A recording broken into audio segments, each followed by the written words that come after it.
En fait, il y a une énorme progression de ces salons afro dans les années 80 et notamment 90, parce qu'il y a un homme qui a en fait racheté à la chaîne des salons d'afro jusqu'à établir une véritable mecque de la coiffure afro. C'est un cartel de la coiffure afro. C'est un vrai royaume de la coiffure afro. Donc c'est des nuisances sonores liées au regroupement qui sont infernales jour et nuit. C'est des nuisances olfactives aussi.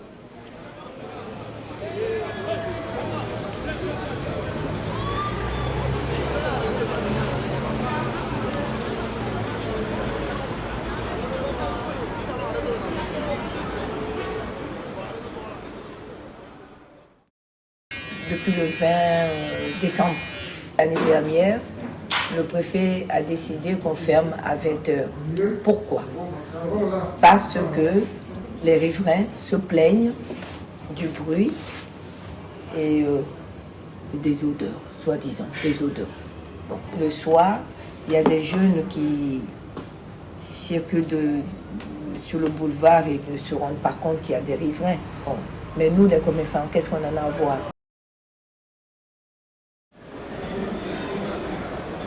Les coiffeurs, il n'y a pas à leur faire des reproches, parce que eux, c'est des commerçants, ils sont là pour faire leur commerce. C'est pas le trottoir, ça les appartient pas, quoi.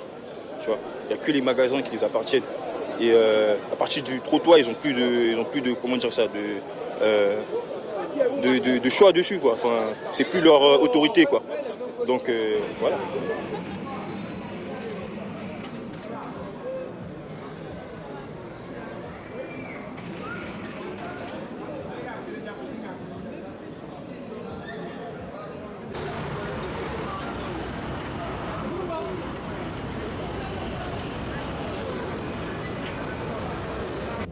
Le bruit là, c'est pas nous. Hein. Il y a des journalistes qui sont venus la dernière fois. J'ai dit, mais rentrez, est-ce qu'il y a des odeurs? Non. Est-ce qu'il y a du bruit? Non. Nous, c'est rare qu'on mette même la musique. Parce que ce qui nous intéresse, c'est nous concentrer sur la tête du client. Oui, madame? La dame est partie. Quelle dame? C'est moi qui suis là, madame.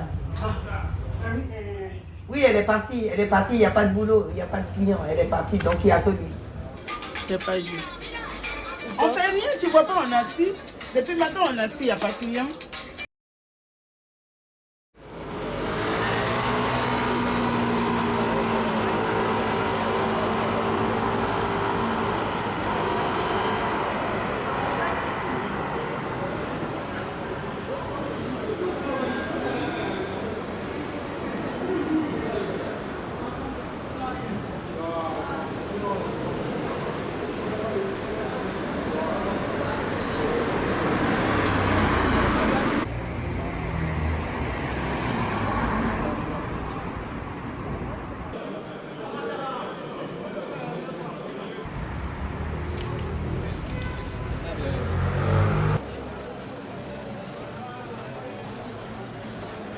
Ça parle à tout le monde, mais en soi, c'est comme quand tu pars, quand tu pars à Châtelet, c'est les grands magasins qui sont là-bas, les grandes enseignes. Ils parlent à d'autres publics, tu vois.